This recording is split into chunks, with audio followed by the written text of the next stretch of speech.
Hi, good morning. Thank you for being with us for this presentation. So today we will speak with you of cybersecurity, of cyberphysical systems, and industrial systems, or critical ones. So I am Xavier Facelina, and there is Faiz Jelouli. I will speak a little about us. So first thing first, we are from Exatrust. Exatrust, what is Exatrust? It's actually a cluster of 62 French companies dedicated to cybersecurity. So today, in Exatrust, you can go to the website of the cluster and, for example, check by domain, encryption, governance. As you can imagine, today we are here in Cicada. You can check the offer, view the catalog, the different companies and solutions by the cluster itself. To represent Exatrust, Faiz and I, Faiz is the founder and CEO of Olyseum, a company specialized in the service for cybersecurity for critical infrastructures and OT networks, but he will tell it much better than me. And me, I'm the CEO and founder of SecLab, another cybersecurity company, but in the protection field. So we build solutions, and both of us are pure player in this industrial assets OT environment. So that's why we represent the cluster in front of you today on this subject. So I will start first by presenting you, of course, what we do at SecLab in the where we think the protection of these critical assets. I will sketch a little basics about what is the cybersecurity of OT systems and cyberphysical systems. And then Faiz will present you the more global offer of Olyseum, how they guide their customers through the whole process of understanding the risk and making the good choice to secure the OT systems. And he will share some real-life use cases. So basically, I'm in charge of the boring part, and he will present you the real-life use case. So let's start. First thing first, we build things at SecLab. So we build our own electronic. We are a manufacturer of electronic products to secure some of the most critical infrastructures, at least in France, like every nuclear plant or the trains. We work with companies as, let's say that we sell to Airbus, Naval Group and Thales some OEM that they integrate in their products to secure the physical world. So, and when I say we build our products, I mean it. I mean that we design the whole thing. Components, PCB, all these things is made in France, and it is pure electronic. What I say is that, yes, in some external parts you have software, but in the middle, in the core, there is no software running, only pure electronics. Why? And why design our products? To protect cyber-physical systems. And I think that the answer to this question is more easily understood if we start by saying, okay, what are a cyber-physical system? What are the cyber-physical systems? So let's zoom out a little bit and see the Earth. Okay? I mean, it's our planet. Just we all know, and especially here in Eurosatory, these different fields or different spaces: water, land, air. So for, I don't know, 20 plus years now, there is a fourth space. We used to live in the cyberspace too.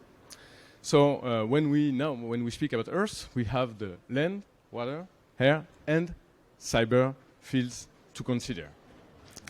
And there was a time when a cyber attack was targeted only cyber systems. I do remember this time when you attack a cyber system from a cyber system. So you can, I don't know, steal some money in a bank, you can change a website, steal some digital data, etc., etc. But due to the digitalization of the world, the new thing is that now, from the cyberspace, you can conduct attacks in all the different fields.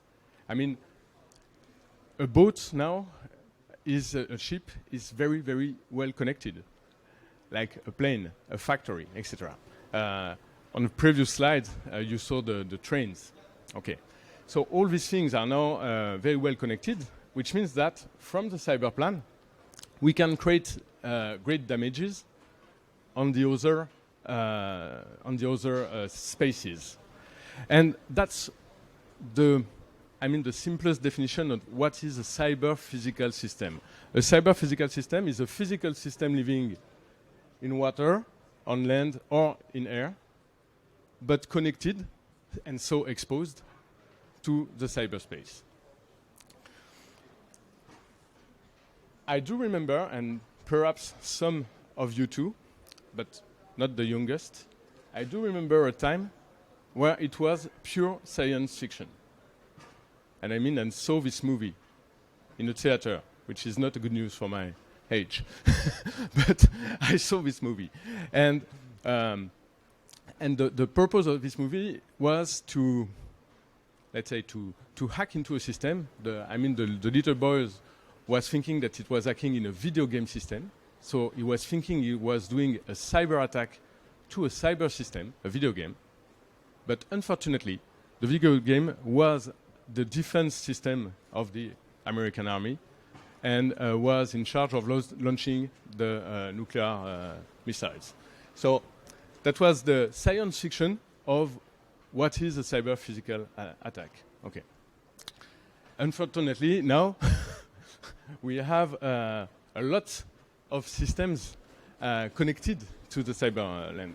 So I do thank war games because actually it started my passion for hacking, cybersecurity, and I owe my career to this movie. So I do like it. But now the bad surprise is that the world became exactly what was in the movie. So in this slide, some example just to show that it's not just one attack. It's like every year from 2008. So it's an actual picture of the explosion of the pipeline. So no dead people, no injuries. It was just petrol burning, but still, it's a crash in the real world. The same year, in Poland, a teenager for playing managed to crash 3 trams in the city. Was just checking if he can do it with the radio. So yes. Yes, it can do it. Stuxnet probably is the most well-known cyber-physical system attacks because a nuclear plant in Iran was stopped and severely damaged by a worm. I put this one in the cyber-physical because, yes, it's kind of the frontier because it's workstation and server, so we are thinking IT. But at Saudi and Aramco, it was actually on the OT network too. So it stopped all the productions of the company. So cyber-physical too. 2015, water turbine stopped, so no electricity during 15 days. The access to a chemical dosage of water treatment plants, 2015 and 2021, because last year in Florida, another hacker managed to change the chemistry of a water treatment plant, which is extremely dangerous, of course. Again, we were lucky it was detected by the industrial process, actually, not by the cyber defense.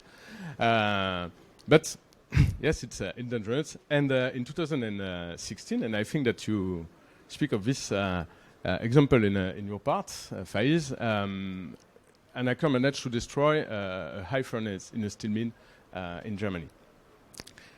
And I think that the last one is probably the pipeline in the US. I don't remember the name of the pipeline on the East Coast. Yeah, it's Colonial Pipeline. Thank you, Faiz. So, it's yes, it's happening. I think that it's fair to say that it's not too bad for now. It's like a low-level signal to alert us that, hey, we are in this world where you can perform real damage from the cyber field. And just a little parenthesis in terms of defense, and because we are in Eurosatory, I think it's fair to do it.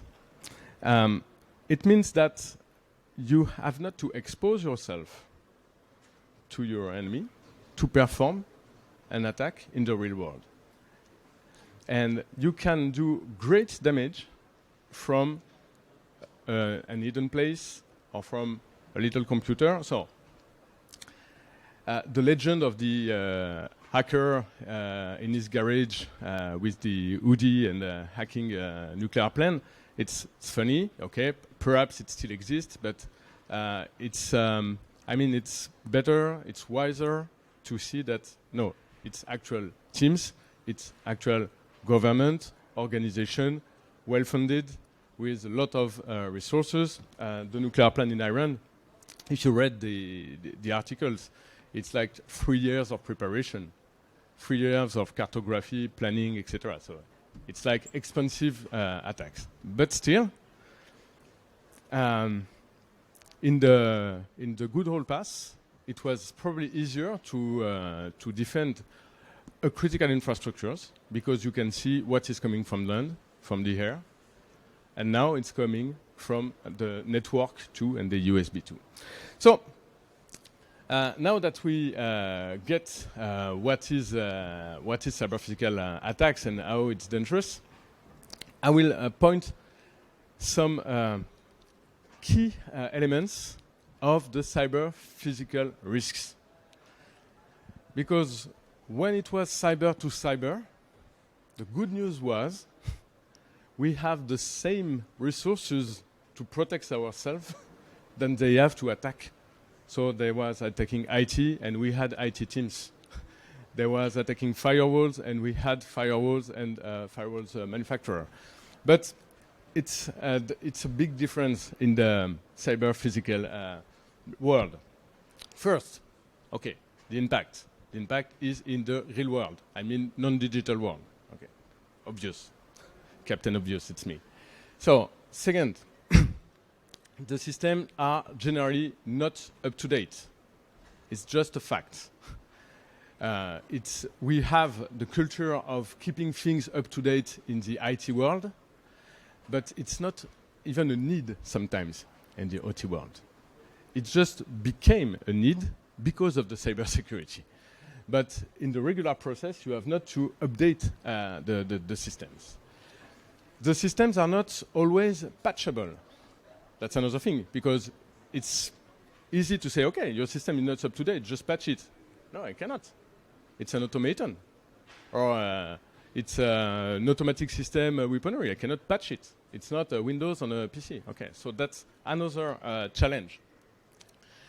The systems are not always running well-known operating systems, which means that you cannot always just install an anti-malware or just apply what you know that you have to apply on a computer, because sometimes it's a completely proprietary system, firmware, etc.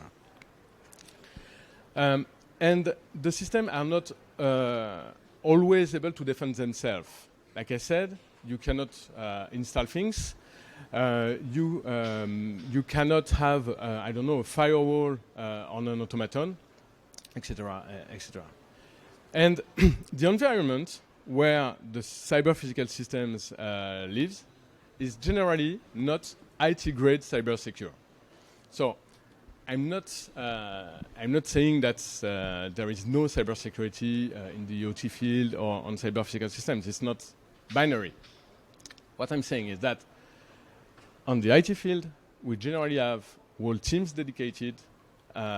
We have software and hardware solution deployed for years, and the cybersecurity is taken with great care by the company. And sometimes on the OT field, critical fields, the cybersecurity is not as mature because it's just too new. It's the digitalization. I mean, 15 years in the past, the trains was not connected. It's 15 years. Okay, I had already my first company. I was already in the field of cybersecurity, and there was nothing connected to the cyberspace. So it's like very, very, very new. So that's why it's not IT-grade cybersecurity. It's not because the people are dumb or extra. It's just new.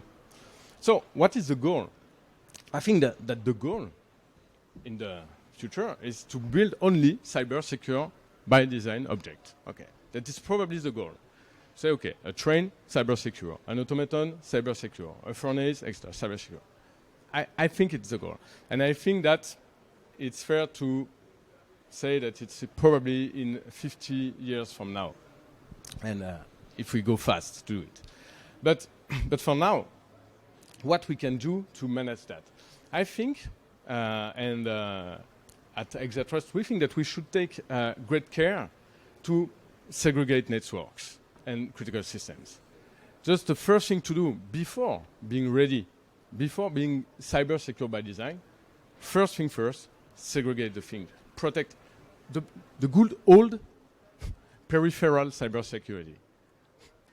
Again, in the IT field, now it's common to say, okay, peripheral cybersecurity, it's mandatory, but it's the old way. We have a lot of fancy things to do. Okay, just take the old way for DOT, because it's time to do it. Okay, but we have to do it with hardware products. And I think if you were here in the beginning, you see the loop. That's why at SecLab we build our own electronics. Why? Because you cannot protect something physical from the cyberspace, from the digital world, with something digital itself. It's just silly. It won't work. So if you take a regular firewall, which again is a very good class of product, it's mandatory. You have to have firewalls. But what happens when you hack into a firewall? Because all the discussion on the cybersecurity is fighting hacking. So we have to consider that, yes, there will be attack, and that the hacker will sometimes win. That's the way we have to think about the risk. Okay, so it's the way we will be prepared to fight this risk. So a regular firewall is a software piece of technology. So when the hacker will hack into the firewall, he will gain access to the firewall, and then he will have access to the cyber-physical systems and do the damages. So that's why the picture I showed to you earlier, that's why we build electronics, because yes, we have to use some software technology to interconnect with the cyber world. But this software technology, when we will be hacked, and yes, we will be, I mean, I'm in this business for 20 plus years, so yes, my product will be hacked. But the difference is that the hacker is still outside, because he will not be able to hack the plain old electronic piece of technology in the middle with no runtime. So no runtime, no way to hack it. And yes, perhaps he can shut down the connection, or he will be able to listen to it, so he can perform something, but he's still outside. And he cannot go through the product and make damage to the cyber-physical system we are protecting. So that's the reason why we are doing that.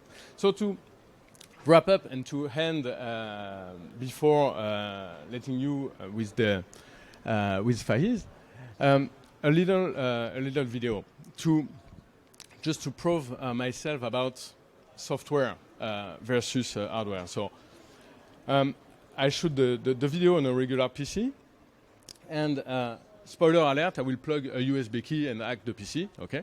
But the thing is that the USB key is just out an antivirus, and the files are signed.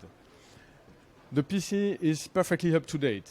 Antivirus up to date, anti-malware up to date, policy to not launch any software on the USB key, and of course with great patience, which is my best competence, I think.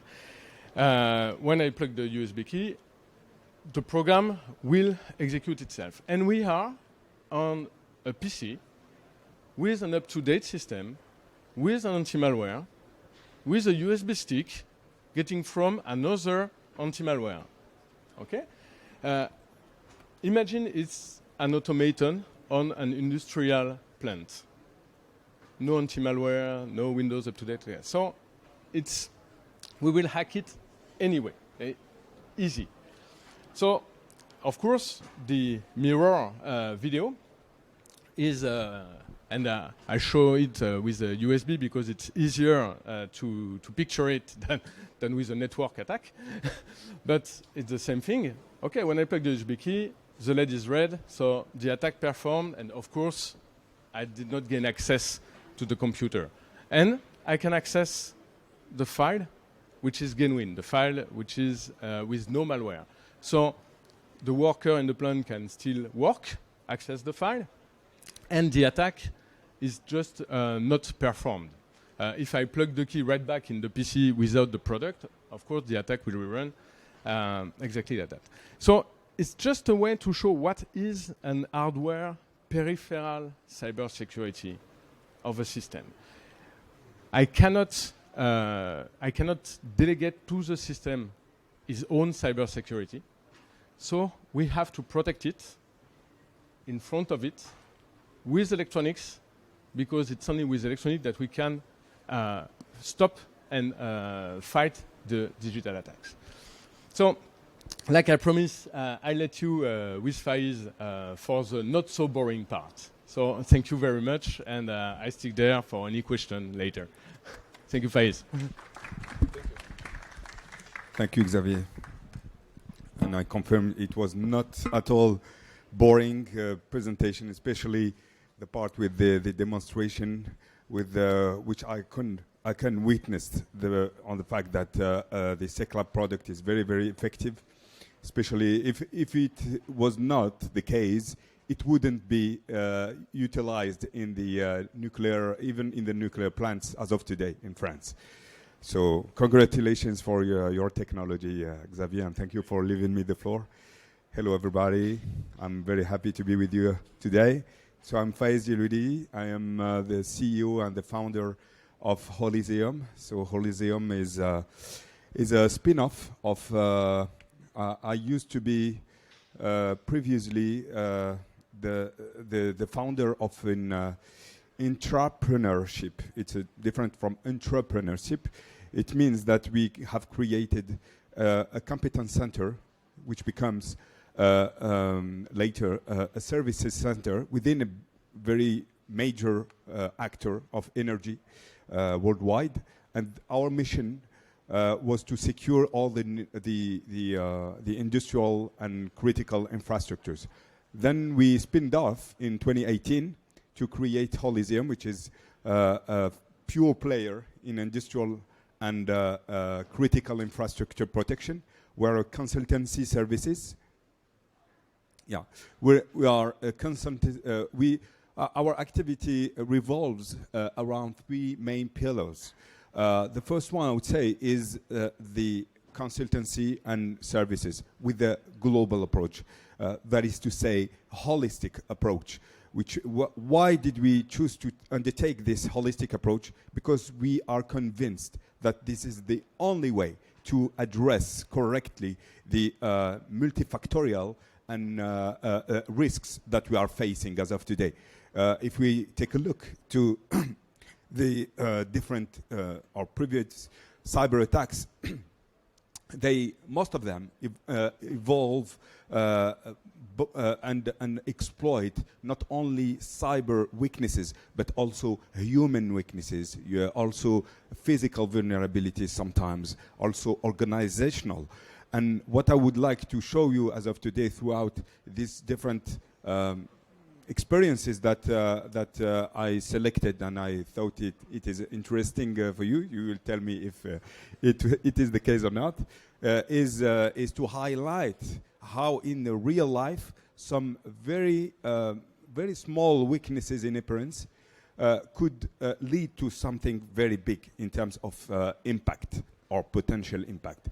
So very few words around cyber on holism in a nutshell, I'd say.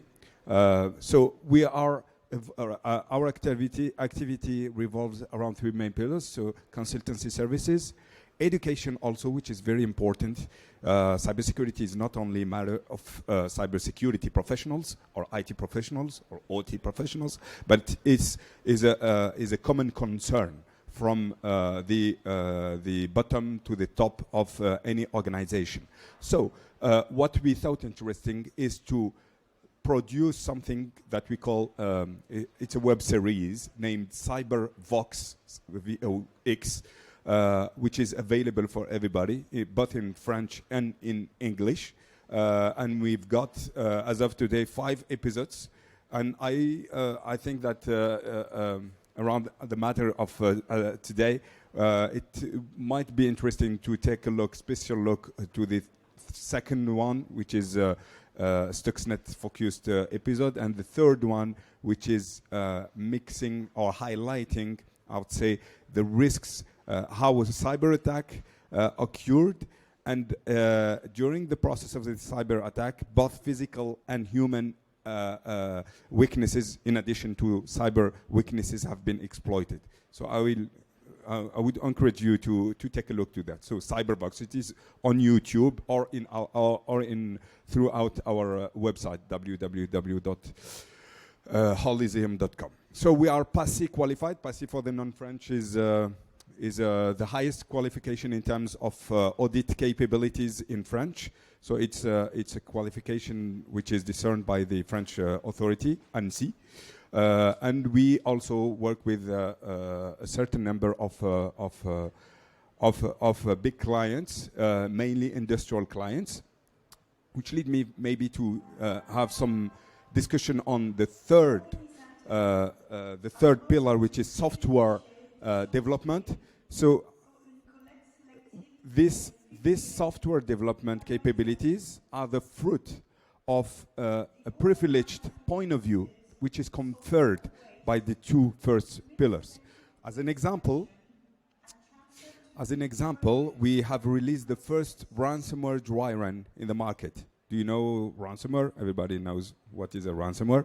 So what we created is a gentle ransomware, which is introduced voluntarily within the information system of our clients in order to study and to see and to evaluate the resilience, meaning not the peripheral defenses, but in-depth defenses, which means that, for example, if you want to know your exposure, your real exposure, you will certainly not inoculate yourself a real ransomware. That is nonsense. But what we decided to do is to gather all these techniques, sophisticated techniques, used by the ransomwares, and place it in our homemade ransomware, which is inoffensive, obviously, but we'll deploy, for example, encryption capabilities, but not on the legitimate data of our client, but on fake data. So the idea behind that is to use these evasion techniques of encryption in order to see whether the EDRs, for example, are able to detect or react properly. So we have already deployed it throughout 12 or 13 clients. It's just 1-year-old solution, and it came already with very huge results, very interesting results, with some 0 days on EDRs, workarounds also that have been founded. Obviously, it is very frustrating to do not publish that, but we are on the right side of the picture, meaning that we are unless these vulnerabilities are still open, we will never release them to the public. So I will have maybe, let's have a discussion on, before going through the different examples, I would like to show you the potential the explosive of the mix that we are living in as of today. Meaning that we are living in a digitalization era, which purpose is to increase the industrial efficacy and efficiency, to generate more business models and so on and so forth, but which implies more interconnectivity, more accessibility, and more interconnections, even between networks that are not intertrusted. So if we take that on a part, and on the other side, we have a look to the threat, which is increasing. The conflictuality is getting more and more important, and more polymorphic attacks, which means that, for example, we were used to have script kiddies, for example, or isolated hackers, for example. Nowadays, the attackers' ecosystem get more and more sophisticated. You have, for example, supermarkets of 0 days. You have, for example, the ability to rent ransomware capabilities whenever you are just a hacker with I would say, internal penetration test capabilities or skills. So the idea here is that we are going nowhere with this mix of situation, with this situation, if we do not undertake seriously the cybersecurity, especially in the OT systems that, as you mentioned earlier, are linked to physical networks. The main error that we have witnessed is that people coming from cybersecurity in IT systems just try to transpose their practices on OT without taking into account the specific considerations of this world. While I think I'm strongly a believer of the fact that there are specific and fundamental differences between IT and OT. As an example, the output. The output of an IT system is IT, but an output of an OT system is something linked to the physical world. It's an engine, a compressor, whatsoever, depending on the process, the industrial process behind that. So which means that different impact implies different outputs implies different impacts, even human, even in our societies. While at the same time, OT is borrowing some more technological technologies coming from the IT world. But the life cycles of these automated systems, for example, DCS or SCADA system, are not like in IT system. In IT system, it's maybe 3 to 5 years, but in OT system, it's at the minimum 10 years, maybe over than 20 years. So which means that obsolescence is something consubstantial of the ecosystem of OT, which means that we have to live with this obsolescence.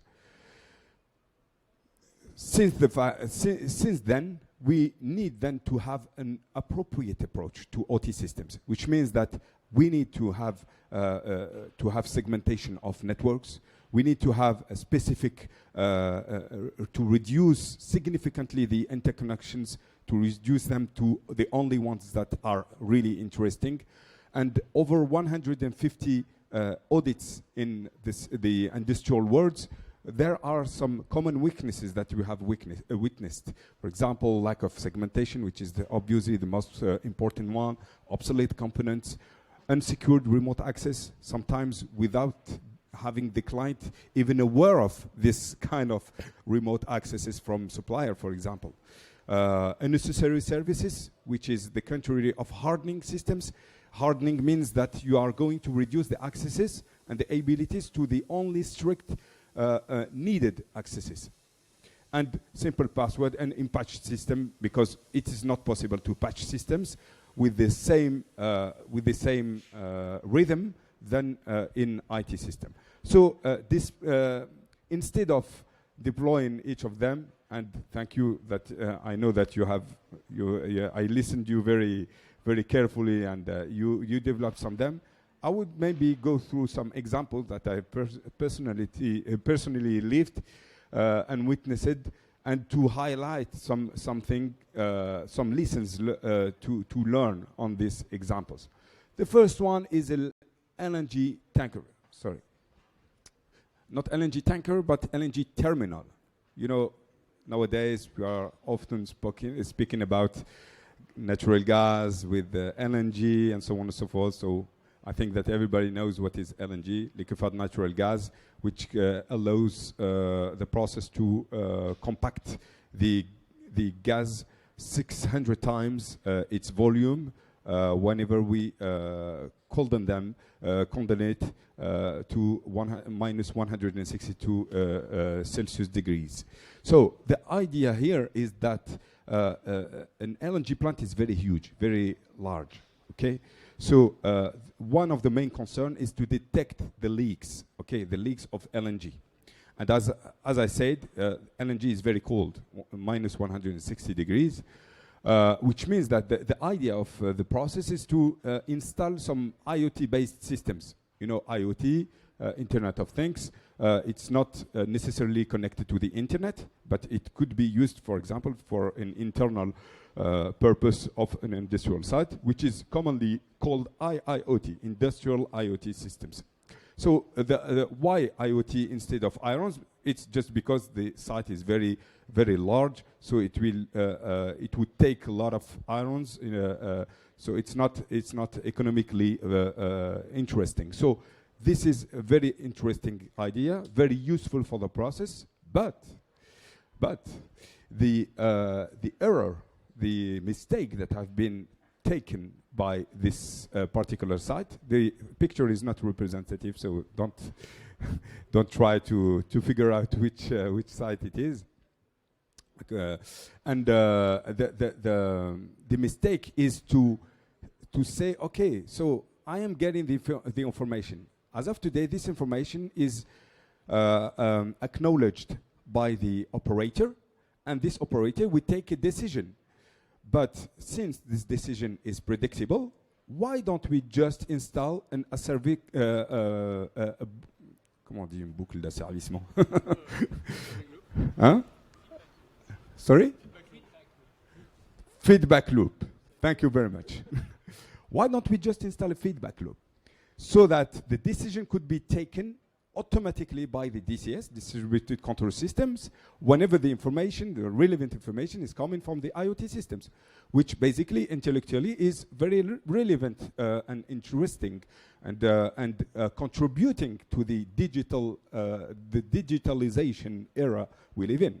We just spoke about earlier. But the main difference is that all the security of the DCS system with its failures are being covered, and the risks are being lowered by the fact that the accessibility to the DCS system, distributed control system, or SCADA system, okay, to be simple, benefits from physical security, meaning that you need to have a badge to enter the industrial site, and then present another badge and having special authorization in order to get into the control room, and then eventually having access to the systems.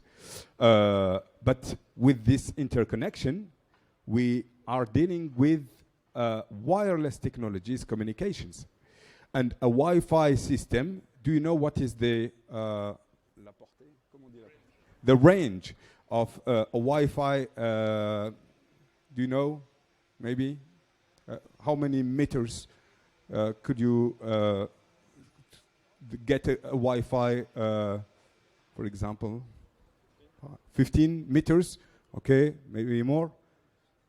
Less? Okay, so the in the Guinness record, It is 200, more than 200 kilometers, because it's a electromagnetic wave. An electromagnetic wave, you could catch it thanks to the power of your receptor, much more than the emission. Okay, so which means that here what we used is a Hacker F1, which is a device with a special antenna that is increasing and amplifying the waves, and in addition to that, a radio-based software that we have installed in the hacker's workstation in order to be able to deal with these waves and take their control. So we were able to exploit these vulnerabilities and to take the control, full control of the IoT system, and then to prove that we were able, from the external of, from outside the industrial site, meaning public zone, okay? It's not inside, it's a public zone. We were able to take the control of the system and to jump onto the most sensitive area of the plant, and we would be able, if we were real attackers, to break the entire installation. So here we can see that an example of legitimate digitalization that is on the business level, on the process level, very interesting, while it hasn't integrated the cybersecurity in its design. Okay, so this was an example. Is it clear? You have a question on that? No? Okay. Second example. This is the most, well, this example is very particular. It is within a data center, a very interesting data center, meaning that they have, they are very standardized in their design and implementation. Their level of security in the IT field is exemplary, is very, very, very interesting, very, very high level. I think that we were not able to find to catch any finding more than low level in this data center, but on the IT part. But we wanted to address the risks transversally, holistically, as I said in the introduction. So we wanted to go through the OT systems of the industrial site, because it is also an industrial site, since there is cooling system. For example, one of the industrial systems are OT systems, are cooling systems. When you break in the cooling system, how many times do you think you have before stopping all the servers? Any idea? Any thoughts? Mister? 10 minutes. Yes, exactly. 10 minutes. You could go, so you covered the first answer. Very good. So 10 minutes, yes.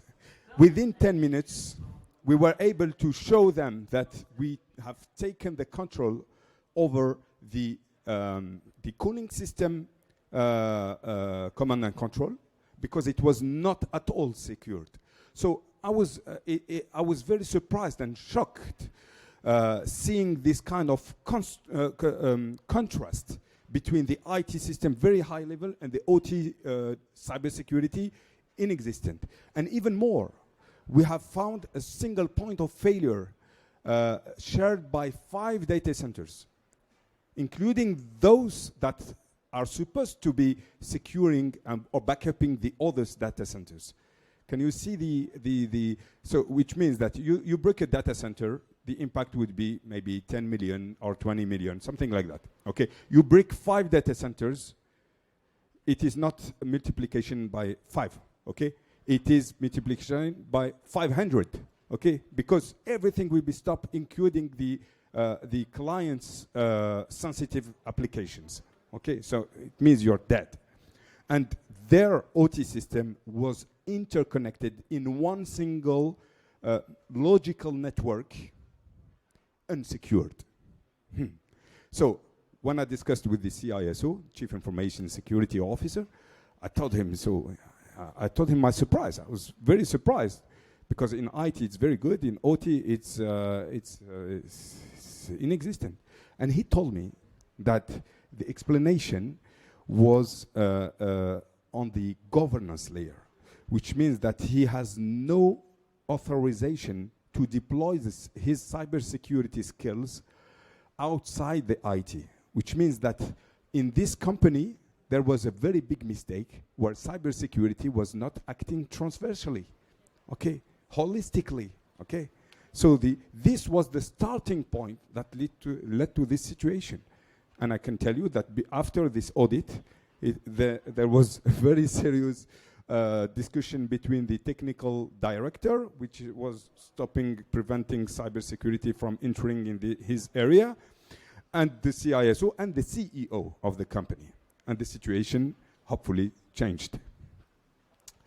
Okay, so I think my time is over. I would maybe there is a third example which is not so interesting than the two first one. Maybe we could stop here and leave the floor to your reactions, your questions, whatsoever. Thank you very much.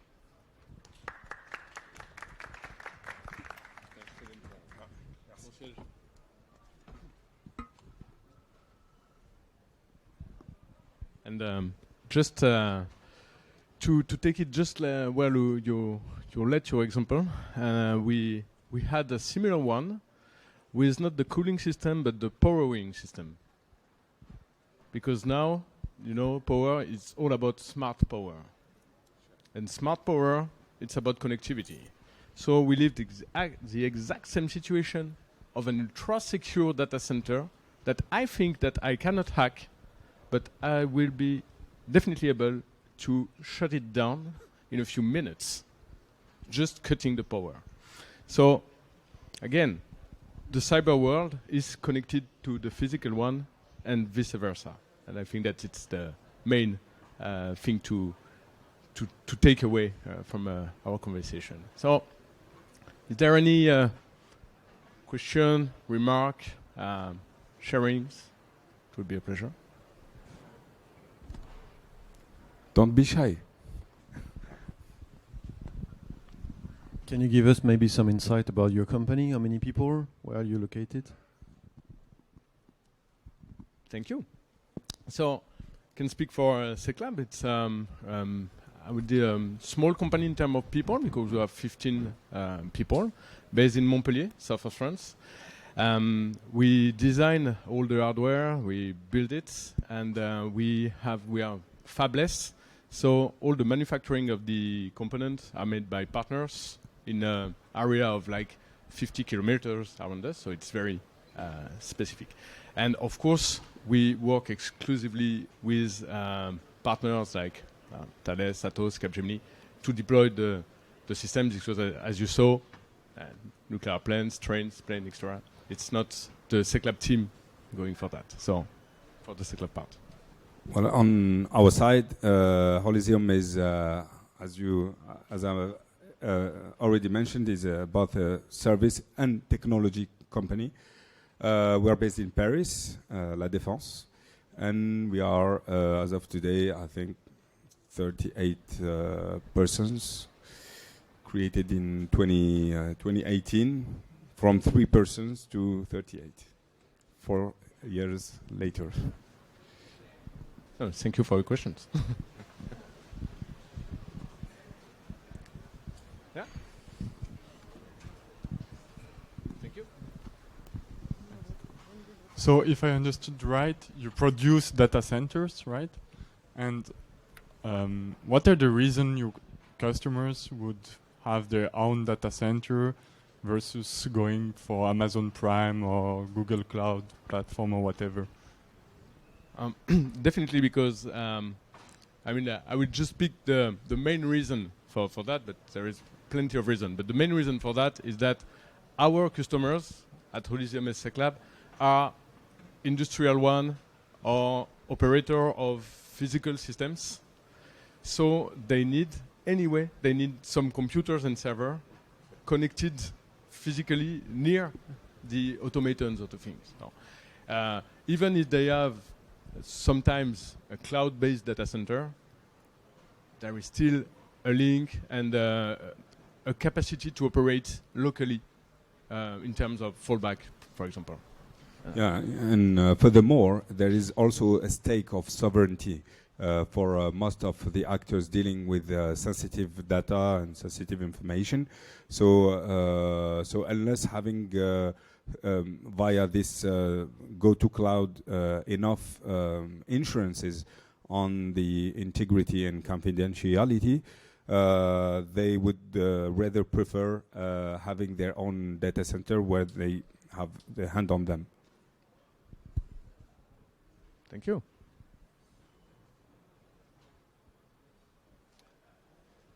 Okay, so thank you all. It was Thank a you very pleasure to be much. with you this morning. Thank you.